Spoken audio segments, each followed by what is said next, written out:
بسم اللہ الرحمن الرحیم۔ اللہ کے نام سے شروع جو بڑا مہربان نہایت رحم والا ہے۔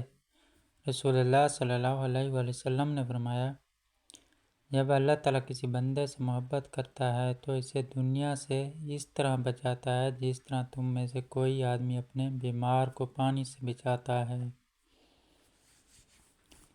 کسی مسلمان کا جو گواہی دیتا ہو کہ اللہ کے سوا کوئی حقیقی معبود نہیں اور میں اللہ کا رسول ہوں، خون حلال نہیں مگر تین میں سے کسی ایک صورت میں حلال ہے: شادی شدہ زنا کرنے والا، جان کے بدلے میں جان، قصاص کی صورت میں، اور اپنے دین کو چھوڑ کر جماعت سے الگ ہو جانے والا۔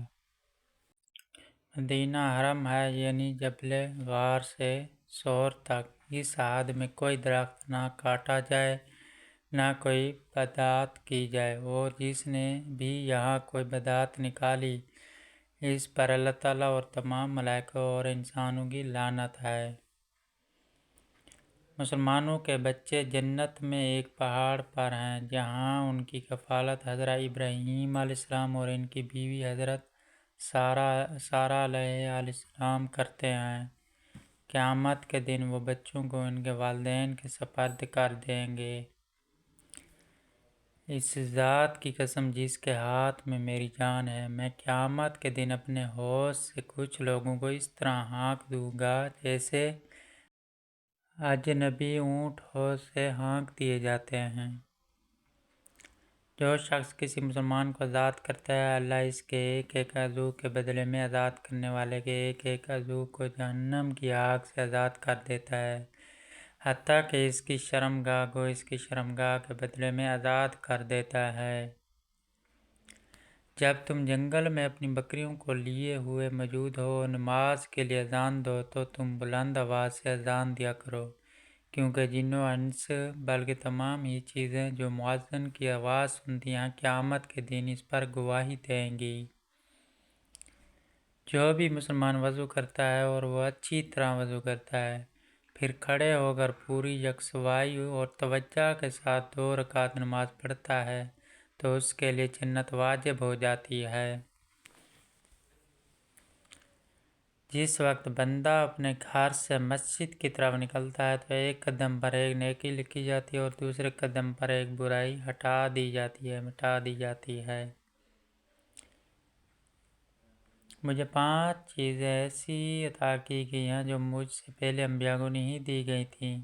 ایک مہینے کی راہ سے میرا راہ ڈال کر میری مدد کی گئی۔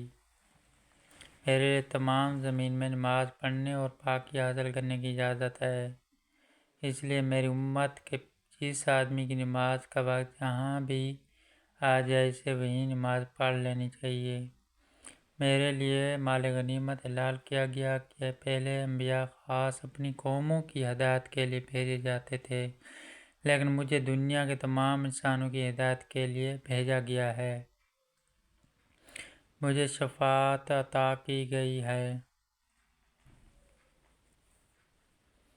نماز کی فضیلت حضرت عبداللہ بن عمر رضی اللہ عنہ سے روایت ہے کہ رسول اللہ صلی اللہ علیہ وآلہ وسلم نے فرمایا، جو بندہ نماز اہتمام سے ادا کرے گا تو وہ قیامت کے دن اس کے لیے نور ہوگی، جس سے قیامت کے اندھیریوں میں اس کو روشنی ملے گی اور اس کے لیے نجات کا ذریعہ بنے گی۔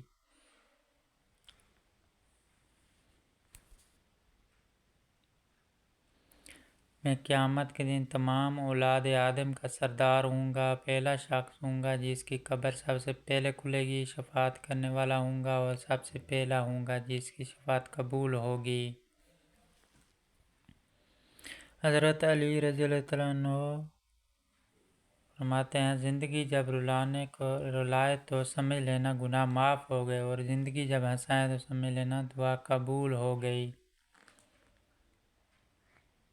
جو مسلمان آدمی فوت ہوتا ہے اور 40 ایسے آدمی اس کی نماز جنازہ پڑھتے ہیں جو اللہ کے ساتھ کسی کو شریک نہیں ٹھہراتے، تو اللہ اس میت کے حق میں ان کی دعا شفاعت قبول فرماتا ہے۔ قسم ہے اس رب ذوالجلال کی جس کے قبضے میں میری جان ہے، آسمان میں 4 انگلی جگہ بھی نہیں ہے جہاں کوئی نہ کوئی فرشتہ اللہ کے حضور میں اپنا ہاتھ رکھ سجدے میں نہ پڑا ہو۔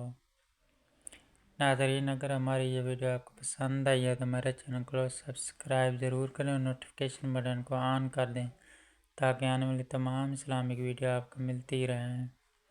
ملتے ہیں انشاءاللہ اگلے ویک، تب تک کے لیے اپنا خیال رکھیے گا۔ اللہ حافظ۔